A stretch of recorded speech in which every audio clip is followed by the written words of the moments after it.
and welcome to Destination Draft Day. I'm Michael Rochman. Nick Durst will be joining us a little bit later in the show, but for now, I'm the one guy that you got here, so I hope that's okay for you. We got a very exciting episode today. We got Super Bowl talk at the end of the episode. We got some Texans talk with the mock draft offseason blueprint for them. We got plenty to talk about, but first, before we dive into any of it, we want to talk about some of the recent news in the NFL, the awards that were given out this year. MVP, Aaron Rodgers. I think that was one that seemed somewhat believable in terms of just what people expected to happen. He was hot to end the season, and I think a lot of that is kind of how these awards go, is momentum going into those final few weeks. And I think Aaron Rodgers had some of the most momentum in the NFL. Cooper Kupp wins the Offensive Player of the Year award. I know a lot of people were kind of expecting Jonathan Taylor to be the guy that won that one. I think Cooper Kupp absolutely deserved it. He was someone that just continuously was dominating. I'm not sure that Jonathan Taylor was the best running back in the NFL last year. And I know Derrick Henry missed some time due to injury, but I mean, he was just absolutely phenomenal when he was healthy. He was outproducing Taylor at such a large rate that, Cooper Kupp, who was far and away the best receiver this season, I think absolutely deserved it and made it well worth the award. Mike Vrabel won Coach of the Year, which I think was absolutely deserved. I mean, number one seed in the AFC, all the injuries that they endured over the course of the season, just a tremendous job for Vrabel in the season. The biggest surprise, I think, was Joe Burrow getting Comeback Player of the Year. And I don't think that was necessarily because Joe Burrow didn't deserve it or anything. It's just the fact that he was a rookie. So it's kind of the narrative around comeback that's like, oh, this established player gets hurt, comes back, and continues to dominate. Joe Burrow really hadn't had the chance to kind of prove himself. He was looking pretty good in his rookie year, but I think there was still some questions in terms of if that would fit the narrative of the Comeback Player of the Year. So a lot of people expected Dak. I did expect Joe Burrow to be the one that won it.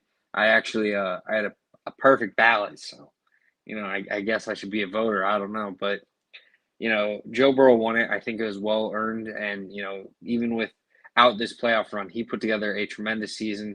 Ended the season on a hot streak in terms of just straight up play. So absolutely phenomenal season for Joe Burrow. Congratulations to all the award winners. I think that we're in the thick of it in terms of just competition for all of these constant position groups and awards because of it. Even with the Defense Player of the Year, TJ Watt won it by a landslide, but if Aaron Donald were to win it, I don't think anyone could have rightfully complained.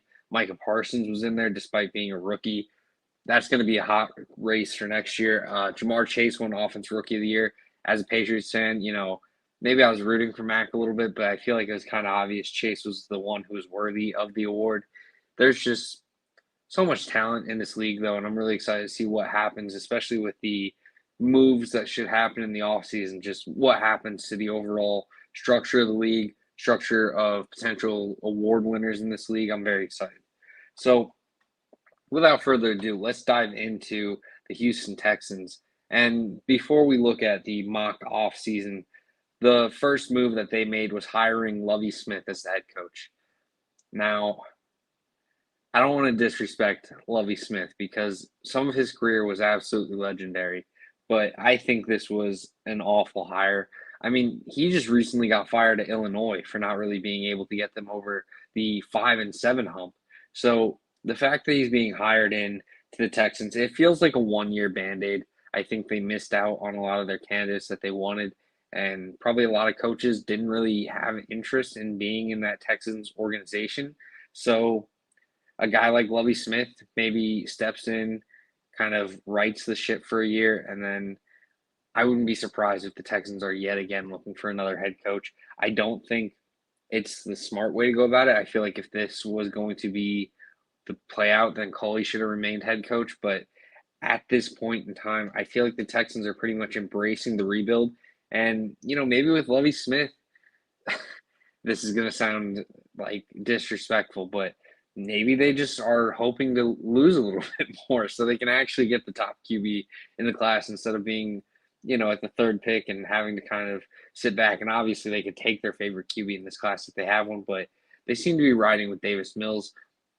For the Texans, they seem to overachieve last year when it comes to just what the expectation was. A lot of people had them as a consensus worst team in the league. They were able to win 4 games. They showed some nice presence on the field. They still have some promising pieces. They won the season opener. They beat the Tennessee Titans. They have their wins that really kind of set them over the top in terms of what the expectation was. Are they still very much in the thick of the rebuild? Have a lot of work to do? Yes, absolutely. But I think there is plenty of potential here for Houston to propel this rebuild and get it to where they are taking the proper steps. And I think that starts with the big question marks, which is what happens to Deshaun Watson? Can you find the proper trade partner to really kind of get you the draft capital that you deserve for a franchise quarterback like him? And then capitalizing on the free agency deals. I think last year the Texans had a very underrated offseason because they went out and found a lot of players that were willing to sign on bargain deals in order to get playtime. And with the Texans, they were willing to offer guys like that. And I think a similar approach is necessary this year. So let's dive into the first part of this, which is going to be looking at their offseason with signings and then looking at their mock draft. So for the offseason, I think we're going to start at the bottom here. You trade Deshaun Watson to Carolina. A lot of people may question if Carolina should be the team that will trade for Watson. I think absolutely they will be. They were rumored to be offering huge deals for Watson, even with the allegations going on. And I think regardless of what happens with the allegations, we should have clarity on what will happen with Watson. And I think Carolina will be willing to get involved. So this trade is going to be quarterback Sam Darnold, which Houston will take on just to help out Carolina fitting it under their budget. They will take defensive end Brian Burns, a star young defensive player that I think is one of the major pieces for this trade in order for Houston to agree to it. The 6th pick of this year's draft, the 4th round pick of the Panthers this year. They don't have a 2nd or 3rd, so a lot of that additional draft capital gets pushed to the next year, where the Texans will receive the Panthers 2023 first, 2023 second, and 2023 fourth, and then a 2024 first as well. I think that the Panthers are desperate at the QB position, and Matt Rule's going to do what he can to save his job. And getting a guy like Deshaun Watson with this offense, with McCaffrey, DJ Moore, Robbie Anderson, it offers plenty of potential. I think trading away Sam Darnold allows them a little bit of flexibility to potentially fix up their offensive line through free agency. But right now, if they were a team that was heavily invested in Deshaun Watson already, then I think this is where the Texans can go to now in the offseason and get a proper deal done. And I think this is a trade that really works out well for both sides. Sam Darnold probably isn't going to be your starter, but I think he can offer a little bit of a safety net at the QB position. If Davis Mills is just awful, you can kind of put in Darnold. I doubt there's much upside, but there's enough to where he could still start some games and you could maybe, hope for having a decent backup in him. I think you tag and trade Justin Reed. I think a team like Washington would love to have him at their free safety spot. They have Cameron Curl, who's a great strong safety, but they need some help in the secondary. And I think a guy like Justin Reed would be tremendous for that. I think they should sign Will Hernandez, the offense guard for the New York Giants, who has really kind of been up and down his entire career. I think for the Texans, you kind of need this guard spot filled. You can get a guy that's 26 years old, still has potential, still has some promise. You bring him in, you see if he can be serviceable. Most likely he's a little bit below average, but hey, if he continues to shine, in a way where he signs this deal and then he looks a lot better, like how he did early in his New York days, then you could really get a great bargain here and you have a starter for the next 2 seasons. Yeah, you'd have to readdress it because it's a short deal eventually, but I think that could be a nice low risk, high upside type of deal. Next, I think they signed PJ Williams, cornerback for the Saints. Saints aren't going to be able to retain a lot of their players. I think that's why a guy like PJ Williams hits the market, despite not being the most expensive corner out there. I think this is someone that could be a quality get for the Texans that need cornerback help desperately. And then I think they signed strong safety for the Indianapolis Colts, George Odom. He's a guy that has stepped in this season due to injuries, and he's played pretty well. I think he's been very serviceable in terms of just what he can provide as a starter. Texans need some safety help, especially if they want to cut Eric Murray, who's going to be $5 million on the cap. I think you make this move. You re-sign Chris Conley, re-sign Justin Britt, Malik Collins, Camu Rougier-Hill, and Christian Kirksey. There's some other moves that the Texans would make over the course of this offseason, but I think that is the plan, in my mind, that would work best for them in terms of just major acquisitions that they make. In the mock draft of this, we got them going Evan Neal with the third pick. Look, I know there's been an argument that Laramie Tunsil and Titus Adams can be the bookend tackles, but the ultimate deal for the Texans is that they need offensive line help desperately. So even if you want Titus Adams as your tackle, you're still looking for someone to fill in on the offensive line. And I don't think that this is a class where you want to push that need down to the later rounds. So getting Evan Neal, pushing Titus Adams inside the right guard, I think you have kind of solidified a large part of your offensive line. Center and left guard with Will Anderson would still be in question, but I think you could kind of see the path for your offensive line to where you can feel a little bit more optimistic going forward. With the sixth pick, I'm going with Ahmad Gardner. I don't love his fit in the Tampa 2 defense, but the Texans follow the Patriots regime, right? And we've seen the New York Giants, Miami Dolphins, Detroit Lions, and New England Patriots, all who have this Patriots regime, invest heavy in secondary. I think Ahmad Gardner is the top corner in this class. He offers tremendous length, physicality, ability. He's one of the best press coverage corners in this class. He's great in run support. He's a tremendous tackler. He still runs 4.5 despite being like 6'3" and lanky as hell. He's someone that is going to be a phenomenal player at the next level. And for the Texans, with this trade of Deshaun Watson, they get a high-end player pick. And at number 6, I think you go for a guy like Gardner. You get your starting corner. Again, I don't love him in the Tampa 2, but I don't think you're going to be drafting to fit what Lovie Smith needs, because Lovie Smith isn't your long-term coach in my mind. I know this is a horrible way of team building in terms of not investing in what your coach needs schematically, but I think Ahmad Gardner is a little bit scheme-proof to where he's still going to be fine in the scheme, and you're still going to be getting a tremendous talent that long-term is going to benefit you in such large ways. I really like this pick for them. At 37, Daxton Hill, free safety out of Michigan. I think he's someone that could really provide, just potential. And I think for the Texans, being so early in the rebuild, you can kind of swing for the fences a little bit. And a guy like Daxton Hill, I don't mind him as a free safety. I actually kind of like him more as an outside cornerback with his strength, ability to press, and just athleticism. As a free safety, I think he still needs some work in terms of processing, which is something that he will need to develop. For Michigan this year, he was playing in the slot a lot just because the personnel that they had, they needed help there, and that's where Daxton Hill was able to step in. He looked phenomenal. So with his size, his frame, his physicality, I think he can move to outside corner.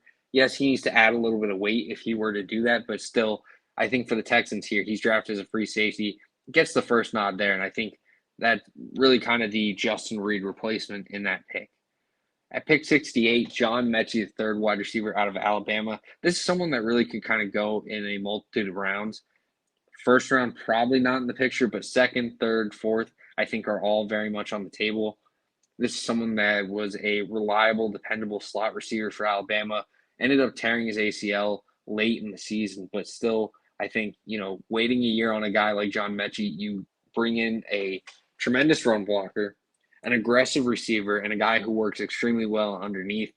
I think for the Texans, you have guys like Brandon Cooks, Nico Collins, getting that slot option filled, even if you have to wait a little bit on him, is very much worth it. And I think you're going to probably end up in a position where you're looking for a quarterback next year. So having young, reliable receivers like a guy like Metchi is probably best for team building for the long term. And even if Davis Mills is your QB of the future and he's your long-term answer, once John Metchi's healthy, I think you have 3 very good receivers in your unit, and that's going to be tremendous for his building. So either way, I think it works out. With the 73rd pick, the Texans take Brian Robinson Jr. out of Alabama. This is the third Crimson Tide that they would be taking in this draft, but I really like the fit for Robinson here. I don't think that they can afford to spend an early second on a running back. So they probably miss out on a lot of the top guys like the Breece Hall, the Isaiah Spiller, the Kenneth Walker. But Brian Robinson Jr. here in the third round is still a very good get. I think there are a few running backs that kind of fit this is what we need in terms of physicality. This is what we need in terms of receiving ability. And Brian Robinson really kind of gets that. The Texans, in terms of need at the running back position, it's desperate. They have Rex Burkhead, who is an okay rotational piece, can be your third down back, but they need a guy to really kind of be their main running back. And I think Brian Robinson, despite maybe being one of the guys that are more in the middle of this class in terms of 5, 6, 7 range, could be that guy that gets one of the larger workloads if he were to end up in Houston here. With the 80th pick, I have him going John Ridgeway, nose tackle out of Arkansas. This is someone that I think is going to have a very interesting draft value because he came up from Illinois State and he showed out for Arkansas. Just a tremendous job for him all season. Was really one of the better breakouts of this year. You kind of look at just what he's able to do. I think he's able to stuff the run extremely well. He has nice length. He is someone that I think is just, in terms of what the Texans will be looking for on the defensive line, I think he fits everything extremely well. He had 4 tackles for loss, 2 sacks for the Razorbacks in just 11 games this year. Again, extremely long, extremely violent with his hands. I think there's someone that you add him into that defensive line with Malik Collins, with some of the other rotational pieces, you're going to be very happy. With the 106th pick, I have him going Marcus Jones, slot corner out of Houston. You look at what the Texans need in terms of this roster makeup, and I think slot corner is one that's going to be really underrated. I don't think they're going to be able to afford Desmond King, at least at the value that he's probably going to get. I think he put together a pretty good year. He's always been a consistent safety slot option. So for the Texans, if you're only willing to offer Desmond King $5 million, I think that another team with a little bit better opportunity to contend is going to be willing to offer that same. So I think Texans missed out on Desmond King, and that leaves them with a hole at the slot option. That's where Marcus Jones steps in. Keeping a kid local, I kind of like that. Obviously, it doesn't have much influence in terms of what they would do in the draft, but I think it's something that is enjoyable to see. Marcus Jones is a little undersized. He's 5'8", 190, runs like a 4.48, 4.47, but I think he is one of the more well-rounded slot receivers or slot corners in this class. I think there's plenty of potential here for him to really step in and be a day one starter, which is nice for a 4th-round pick. In this opportunity, Texans are a weird spot where these 4th-round guys are probably going to be guys that are expected to at least play a large role right away. Marcus Jones is someone that I think would step in and fill in well at the slot corner spot, but also, be expected to do so as well. At 135, Mike Rose, linebacker out of Iowa State. Look, in terms of Tampa 2 defense, I know I said that a lot of these picks are going to be guys that don't necessarily fit. I think Mike Rose is a tremendous fit for what the Tampa 2 defense asks of their linebacker. He is tremendous in coverage. He was playing all over the field for Iowa State. There were times where he was playing slot corner. There were times where he was dropping down on the edge. I think he's great in coverage in terms of what you can ask him to do. For the Houston Texans, I think that's exactly what they'll want from their linebackers, and he's someone that can do that. He has just been an uber productive linebacker and one of the staples of the Cyclones defense. 6'4", 250 pounds, 12 tackles for loss last year with 3 sacks. Also made some plays just in the coverage game. I think he's someone that is going to be one of the more interesting follows in terms of where he lands in this draft because he has a lot of potential and he has a lot of tools. But the question is, what is he going to do at the next level in terms of role, in terms of production? That's why I think here at pick 135, he is a safe bet to kind of be risked on, I guess. I don't know. It's late 4th-round pick. I think he's someone that could start similar to Marcus Jones. I think he'd be someone that you kind of expect to step in and play at least a large portion of snaps. For the Texans, they're going to need 3 linebackers. I think Kirksey and Grugier Hill are guys that will start, but that third spot is wide open. And I wouldn't be surprised if Mike Rose were to be the pick here at 135 or something like that, that I wouldn't be surprised if he ends up being a starter on day one. At pick 181, which is the 6th round, I have them going Cade Mays, offensive lineman out of Tennessee, just adding some depth to the offensive line, especially because you don't really know how these guys are going to play, especially with signings like Will Hernandez. You need some help on the interior, and I think Cade Mays is someone that can be a dependable player at the guard spot. Whether or not he ends up taking the job or even finds the field, who knows? But adding depth to the offensive line, building in the trenches, getting some extra support, absolutely huge for team building. And I think the Texans should definitely look into it. At 204, the Texans take their second Michigan safety of the draft, and that's Brad Hawkins, the safety for the Wolverines. He's a well-rounded safety guy that I think could fit into that strong safety role pretty well. Great run defender. Really has played well for the Wolverines all season. I think this is where the Texans can add some pieces that maybe aren't going to start but have the potential to. That's why I also have them going Tyrese Robinson, the 206 Oklahoma guy that I really like. Marquise Haynes and him were one of the more notable guard duos in the college football universe. Tyrese Robinson's the guy that I like a lot more, but it seems Haynes has kind of gotten the more attention in terms of draft stock.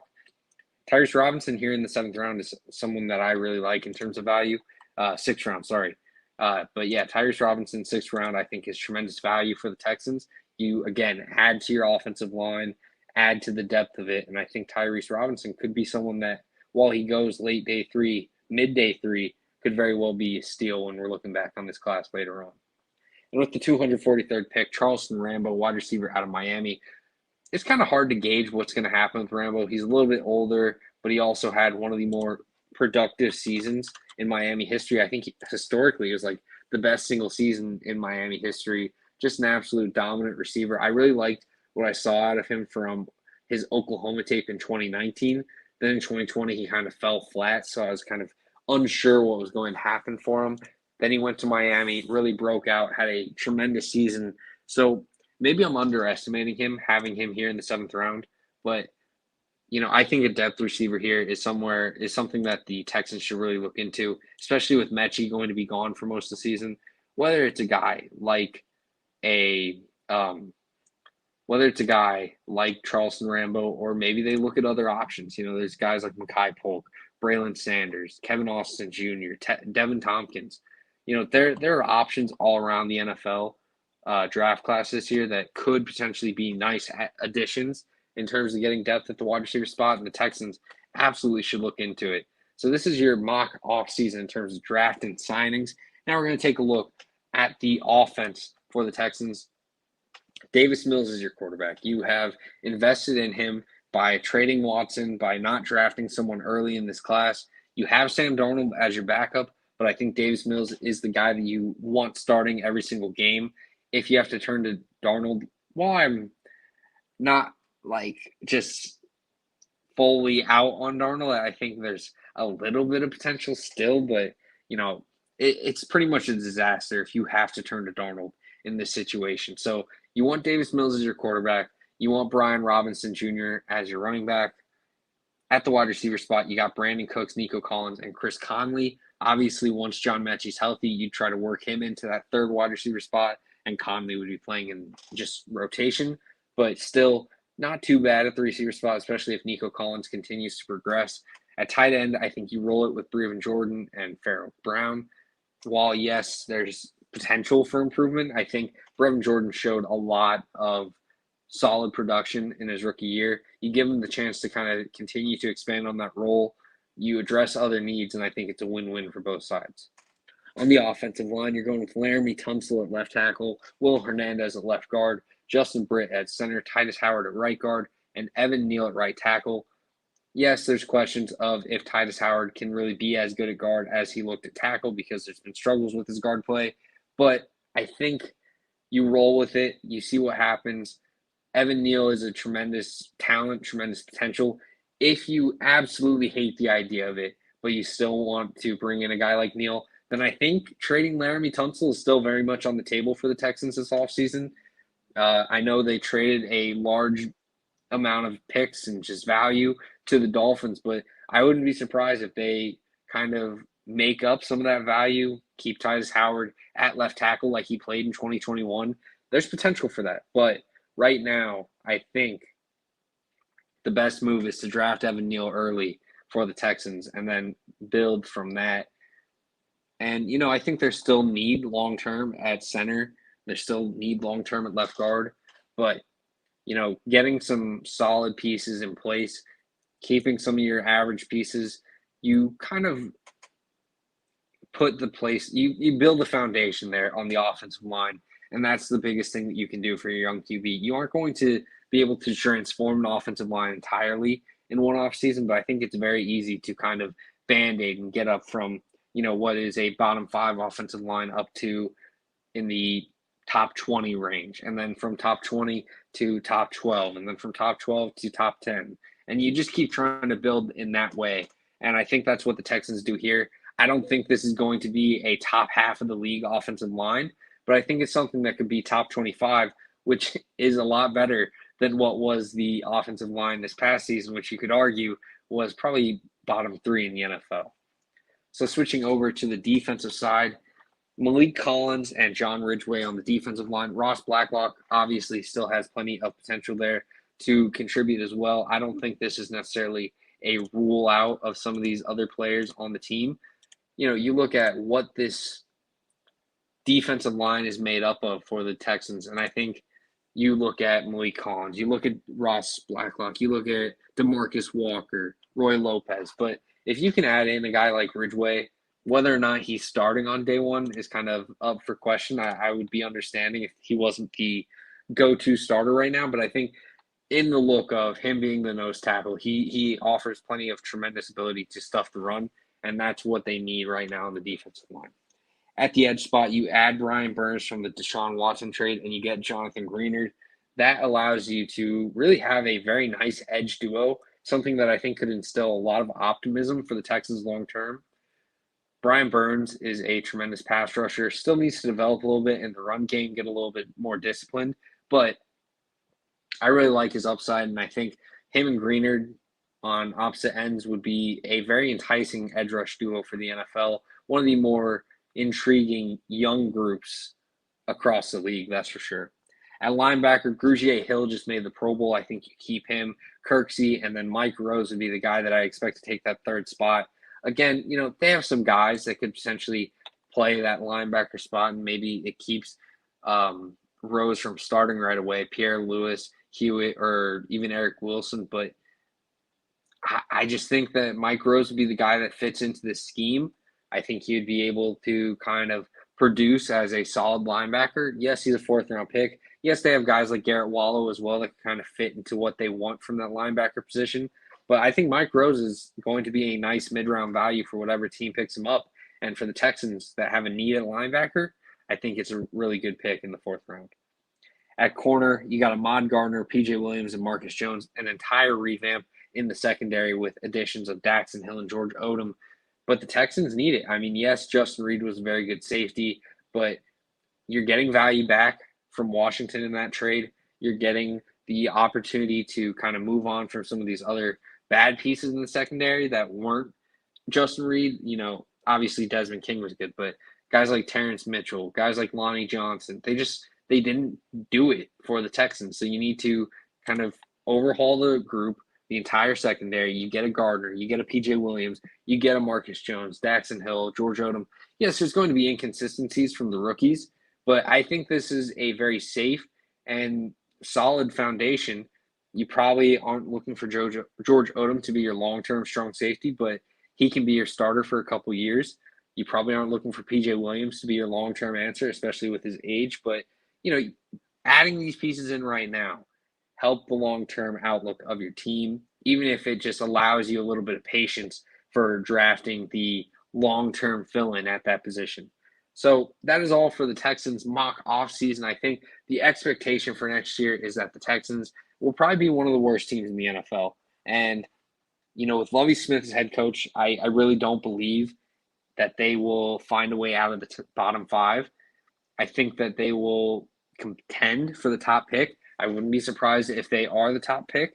I don't think Davis Mills is going to be the long-term answer, and I don't know if that's necessarily a reflection of my personal opinion on him or just my opinion of the, kind of building that they put around him. But his opportunity is bleak. It's going to be a tough season, but I think for the Texans, in spite of all of that, there's still a lot to be done with an offseason like this. There's still a lot of potential here to build your team and get them propelled into the right direction. And I think with the offseason like this, that's what they do. Leave your comments if you have differing opinions. Maybe if you think they should go in a different direction with the top pick. Maybe if you think that they should address a different need in the draft that I didn't hit on. I'd be very interested in hearing about it because I do think that there are plenty of directions the Texans could go. I saw a mock draft that said team needs, every position. And it's rude, but it's actually extremely accurate. So for the Texans, they could maybe draft a strong safety early. They could maybe pass on free safety right now and fill it with a veteran. They could maybe keep Justin Reed if he's willing to stay around. They could maybe address the offensive line a little bit heavier instead of going and adding like a Will Hernandez and bringing back Justin Britt. Maybe they draft a rookie center and a rookie offensive guard and try to see all these young guys develop and play right away. So, plenty of directions that the Texans could go, but this is how I would do it. Real quick, just to recap, this is their draft. Evan Neal in the first, Ahmad Gardner with the next pick that they received in a Deshaun Watson trade. Daxton Hill, John Metchi with the next two picks. Brian Robinson in a pick that they received in a tag and trade situation for Justin Reed. John Ridgeway, Marcus Jones, Mike Rose, Cade Mays, Brad Hawkins, Tyrese Robinson, and Charleston Rambo. This is how you go for the Texans, in my opinion. And that's all for you. And almost perfectly on time, we got our guy, Nick Durst. Nick, how's it going? It's going good now that I'm finally able to join the show, do some other issues that I couldn't get on in time. But yeah, I actually like the Lovie Smith hire. I know it scratched a lot of heads. Everybody thought Brian Flores, but once he did a lawsuit, nobody hired him. So maybe his lawsuit, though, helped them hire Lovie Smith. Lovie Smith didn't have a great run at Illinois as the head coach. He really didn't get a fair shot when he was the Bucs head coach. So definitely think he deserves this opportunity. If they trade for Sam Darnold, though, then they are going to continue to be in tank mode, and they'll be picking in the top 3 again next year for sure. Yeah, I mean, the acquiring of Sam Darnold is just in order to get the Panthers to get the deal done. I don't think it's a move where you think you have your QB of the future, but, you add him in just to potentially get a little bit more value, help the Panthers out a little bit financially. The big acquisition there was getting Brian Burns and the numerous draft picks that they were able to acquire. I think Davis Mills is their guy for next year. I think they pass over QB and maybe look at it in 23, depending on how Mills looks. But, yeah, I mean, I don't think the Texans are going to be a good team next year. I don't think anyone really expects that. But I do think that this is a huge offseason for them to put themselves in the right direction with especially the Deshaun Watson trade looming that could really bring in a ton of value. Yeah, I just think it's going to be so hard to move Watson unless the league office finally makes a decision. There's too much uncertainty. Yeah, absolutely. I think that's definitely going to be something that they need clarity on very soon. And it's crazy that we've kind of not had any indication either way. Like, what if Deshaun Watson wasn't protesting against his team right now? Would he just have been held out for the entire season with uncertainty, or would they have let him play? They really haven't made a ruling on it, and they are lucky that kind of played into their hand in terms of just not being forced to make a decision. Yeah, because, with all these great quarterbacks leaving now, the Deshaun Watson would elevate himself if he was playing into, the top tier. I think next year you're looking at top tier quarterbacks, Mahomes. If Rodgers plays, he's going to be top tier. And then beyond that, I mean, it looks, I think Josh Allen's knocking on the door right there. But other than that, there's room here for a lot of people to ascend. Absolutely. So moving on from the Texans a little bit, it's the big weekend. Everyone looking forward to it. The Super Bowl of the NFL season, Cincinnati Bengals versus Los Angeles Rams. We're going to go over a few of the betting props for this one because I feel like that's always what people are super interested in when it comes to these types of games. So I'm going to pull it up real quick. But before we even get started with the props, what are your thoughts on the Super Bowl matchup? Are you still leaning one way or the other? Who are you rooting for? Is it the same as who you predict to win? And who do you think takes the Super Bowl MVP award? All right, so I'll give you some numbers, some key quirky things here. In 13 of the last 16 Super Bowls, the winning team has worn white jerseys. Rams are wearing white, but nobody's worn black. So who knows what's going to happen there? And since 2004, that is, and then the only teams to win not wearing white were the Packers, Eagles, and Chiefs. The Rams here, when they win the coin toss, they tend to win the game. They're 10-0, win the coin toss this season. Only 505 when they lose it. So it's going to be interesting there. Stafford has 2 passing touchdowns in 16 of the last 20 games, and he has over 275 pass yards in 14 to 20 games this season. But I think he is going to be due for an interception. So the Rams this Rams all time, of course, with McVay, 47-1 when they're up at halftime, 8-25 when trailing at half. That's interesting because how often do we see it, Michael? The Bengals go into the half trailing and they come back and play. So they're really a second half team where the Rams are a first half team. And overall, the Rams are 47-7 under McVay when they score 25 points, and that they're 12-1 when they score 26 this season. So the Bengals, they seem to be led by the defense here with their second half comebacks, and they're always trailing early in the first. And Cincinnati has the most giveaways this year at 21, which maybe doesn't bowl too well because the Rams' defensive line's pretty good. They've scored 30 points 6 times this year, but they're 10-1 when they score 24 points. So the 24, 25, 26 point range is going to be really big time this game for both teams because, again, the Bengals are 10-1. They score 24 points this season, but they're only 1-5 when they allow 25 points. And the Rams are 12-1 when they score 26 points. And it's going to be quite an interesting one. I believe the Bengals will win this one on a field goal by Evan McPherson, which is exactly what I predicted would happen for them over the Chiefs. And I think he is going to have a lot of field goals, I think. He won't win the MVP. He could be worthy of it. And they're probably just going to give the MVP to Burrow because he's the quarterback, and basically that's what happens these days. The quarterback gets the MVP, and I don't know if that's always fair. The question for you, Michael, is if the Rams win, is the MVP going to go to Disneyland because they're already very close in LA, or are they going to go to Disney World and fly across the country?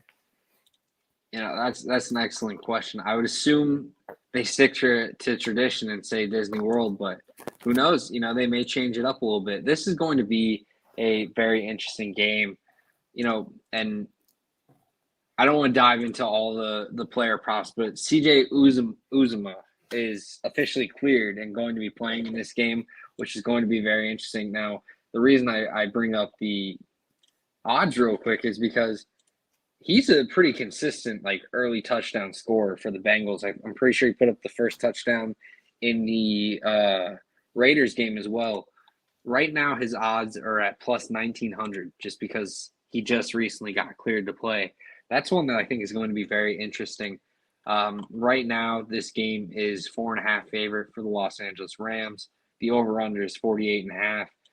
Both QBs not expected to get over 300 yards, though, which is very interesting. I think both could easily pass it. I wouldn't be surprised if either one hit over right now. I think Burrow's at 278.5. Stafford's at 283.5. So we'll dive into it real quick. But First and foremost, I want to ask, is this a game that is pretty much legacy making for Matthew Stafford? Because there's been some talk on it where if Stafford wins the Super Bowl, he has a very good case for the Hall of Fame. I think he still needs a little bit more. I don't think one Super Bowl does it just because, you can argue that it was because of Detroit, but you can't really put the environment in the case of legacy, and I don't think Stafford has the legacy to make it yet. But some people have heavily disagreed and said that if Stafford's able to win the Super Bowl, it would solidify his Hall of Fame bid, push him to that next tier of quarterbacks all time, and put him into the Hall of Fame. What are your thoughts on that? I don't think he's a Hall of Famer. I've been seeing a lot of this week. I don't know. I mean, to me, if you're going to put him in the Hall of Fame, then you got to put in some other people who haven't been in. So, to me, I don't think Eli Manning's a Hall of Famer, but this guy won 2 Super Bowls, so he needs to be in before Matthew Stafford, who has won 3 playoff games in his career. I just think Stafford's good numbers are a product of what the league is today, which is that it's so passing heavy, and the way the game's called, penalty wise, really helps the quarterbacks. To me, he'd have to probably win 2 Super Bowls here for me to consider him to be a Hall of Famer. Yeah, I think I'd agree. And, some people, I think, don't realize just how difficult the Hall of Fame is. I mean, some notable omissions from this year's class. I'm not saying they won't ever make it, but these are guys that were just left off this ballot right here. Devin Hester, who is arguably one of the best, if not the best, return man in history.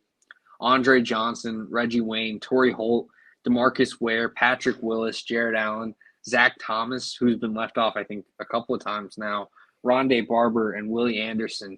These are guys that you could argue were some of the best in the league. And when it came to Matthew Stafford, I don't think there's ever a year where you're saying, oh, he's one of the top 3 in the NFL at the quarterback position. No. Now, that's not to say Stafford isn't a tremendous QB. I really love Stafford. I think he's a great QB. I think he's someone that, when the Rams traded for him, I said I think Stafford and the Rams have a very good chance of making the Super Bowl and potentially winning it. That doesn't mean that he was this guy that's going to push them over the top. It's just, they had a very good team, and Stafford is that much better than Goff in my mind. So where he ranks, I feel like he's consistently kind of in that 7 to 12 range. And a QB that's always kind of hanging in that range, it's hard to say, oh, well, he's a Hall of Famer, because then you're kind of looking at the Matt Ryans and the Tony Romos and guys like that are very good quarterbacks, but not Hall of Fame level quarterbacks. And I think that's why I kind of question Matthew Stafford being a Hall of Fame lock if he were to win this one, because I think there's just still a lot left to prove. Now, if he wins another one, I'll definitely entertain it more. I'll definitely I think it's definitely a harder conversation to kind of turn down his bid. But right now, yes, he has the yardage production, but I don't think he's had the success to be considered a Hall of Famer just yet. Yeah, I think we're on the same page here for sure. So now let's dive into those betting odds. So I'm going to hit you with some just quick betting odds. You give me quick, analysis on which side you're on of it and what you think is going to, a little bit of reasoning behind it. So the over-under is set at 48.5. Do you think this game is hitting 49 or more points, or do you think we're going with the under here? Going with the under, Michael. I think that's just the way the Bengals have played this whole season. So, max of a 23-point score as the high, I think, is what we're looking at. And that's kind of the way things that went the Chiefs. The defense kind of slowed down the Bengals. The only way this game is going to really hit the over, I mean, it's going to be tough because the Bengals are not an explosive team. I mean, they got Chase, right? But they're a run-first team. The Rams, they have Kupp, of course, who is great. Beckham's been great, but they're also a run-first team. So there'll be a lot of running there. And most of the time, I feel like the Super Bowl goes at the under because in the first quarter, everyone's got jitters. They haven't been there before. We're going to get a low-scoring first quarter. And you look at these two rosters, barely anybody's playing in the Super Bowl. So I expect a slow start. Yeah, I wouldn't be surprised at all. I think there's plenty of potential here for some fireworks. My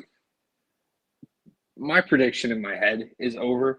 We'll give our official prediction, so I'm not going to reveal it just yet. But in my head, the prediction I went with is over, but it's very close. So it's tough for me to go with either side. But if I had to pick, you put a gun to my head, I'm saying over 48 and a half. I think this is going to be a decent scoring game. I don't trust the Bengals defense to really kind of keep the array of Rams weapons in control. I think Van Jefferson, Odell Beckham Jr., Cooper Kupp is a very hard trio for guys to cover when you have, Trey Waynes, Eli Apple, Chidobe Awuzie. I think there is plenty of talent on both sides, especially guys like Trey Hendrickson, Sam Hubbard, very underrated edge rushers for Cincinnati. But I think when it comes to it, I think the offenses are going to open this thing up. There's a lot of firepower on each side to where the ball's going to get moving, and for that, I'm taking the over. Fair enough. So let's go ahead and give our official predictions for score, winner, and Super Bowl MVP. I'll start it out. I think the score I'm going with is 31-21. Rams win this one. Kind of similar to what Nick said. I think we're going to see probably the QB of the winning team win it for Super Bowl MVP. So I'm going with Matthew Stafford. I think Odell Beckham Jr. is going to have a good game. I think Cooper Kupp is going to produce still, despite probably being matched up for most. I think this is going to be a game where the interior offensive line for the Bengals kind of gets exposed, and Aaron Donald has too much pressure on Joe Burrow. Yes, Burrow's been able to overcome a lot of that, been able to kind of produce in spite of all the pressure and sacks that he's taken. But for the Rams, I kind of worry about it, and especially with their go-to Jamar Chase being guarded by Jalen Ramsey, I think there is a little bit of question marks in terms of how the offense is going to get going. I'm going to go 24-21 Bengals. McPherson gets the game-winning field goal. And another prop bet I like McPherson over 1.5 field goals. Bengals constantly start each game off with a field goal. They barely get a touchdown. So that's something that I like a lot. You get Odell Beckham Jr. over 65 yards. I think that's a lock. And first team to make a field goal, Cincinnati, I like that. The other thing I like to say that I'm going to project here is I project that Odell Beckham Jr. will throw a pass in this game. Interesting. Some of the betting odds that I like, I think that T. Higgins is going to have a nice game, over 71.5 yards. I really like both QBs to hit over on the yardage for them. Joe Burrow over 278.5. Matthew Stafford over 283.5. For rushing, that's kind of where the question mark comes in, but I think Joe Mixon is going to have over 60.5 yards. He's been pretty consistent in terms of being able to produce on the ground. I think that continues in this game. For kicker props, it's going to sound dumb because I didn't really predict it with my scores, but I feel like over 7.5 is usually pretty safe for McPherson and Matt Gay. So definitely look into that and see if you're interested. But I'm really excited for this game. I think it's going to be a fun Super Bowl. Really, it's going to be exciting because either of these teams winning, I think, is still enjoyable for a lot of fans. Joe Burrow, young, exciting quarterback who has really kind of gained the love of America over this playoff run. And Matt Stafford, who really has kind of went through some downtime with Detroit and had some injuries that he's really battled through, that he's really kind of had to leave some play on the field, some missed out on some years to. And now he's back and healthy and playing. And yes, he's had his struggles, but during this playoff run, he's looked pretty good. And I think both of these teams have QBs that would be excellent to see win. Both these teams have players that would be excellent to see win. And we'll see what happens. I mean, when we come back on Monday, we'll have a little results show. Obviously, me and Nick both on opposite sides here. I think this is going to be a super exciting game, though. Very enjoyable watch. One that's easy to kind of be happy about with either result, as long as you're not a Bengals fan or Rams fan. And yeah, I mean, that's really all that I have to say. Nick, anything you want to say is kind of like a parting shot before we send them off for the weekend? Well, I mean, Radio Row this week wasn't as fun. No, not as many people there. I think just the Jim Rome show was there. But Sean Payton, watched him do an interview today. He's very excited to get into broadcasting. Want to get your thoughts, Michael, on the halftime show this year?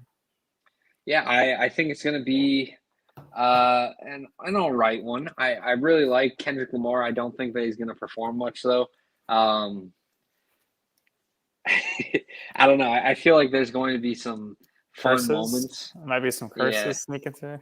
Yeah, I think the I was looking at some of the odds for the halftime show bets, and it's like who will sing first at the halftime show? Will Eminem make a political statement? Will a brand new song feature during the halftime show? Like, I don't think there's going to be a brand new song, but I think there is an exciting lineup in terms of Dr. Dre, Eminem, Snoop Dogg, all the people that are going to be involved. So, I mean, it's going to be fun. I really think it's going to be an enjoyable one, but I don't know. I really liked The Weeknd last year. I feel like he was one of the best halftime shows I've seen. So it'll be interesting to see if they can top it. And what's on the menu for you? What are you going to be eating? I'll probably be making some chicken wings. Might order a little bit of pizza as well. Nice. I don't know. I haven't really decided yet, but I've been making chicken wings pretty consistently in my air fryer, so I'll probably cook some of those up and just enjoy it and feast on them. And are you going to be watching the game alone on your couch, really studying the game, making sure you know what's going on here, finding the needs for this teams in the off season? Yeah, I'll probably be alone.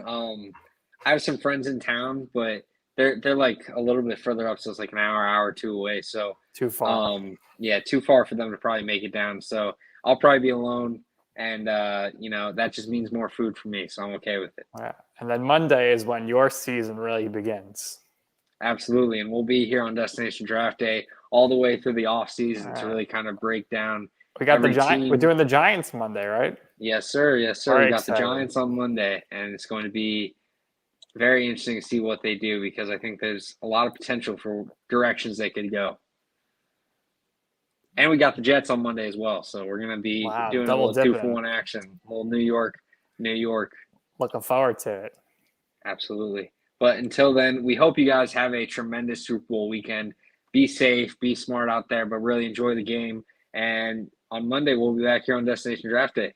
For Nick Durst and Michael Rochman, take care.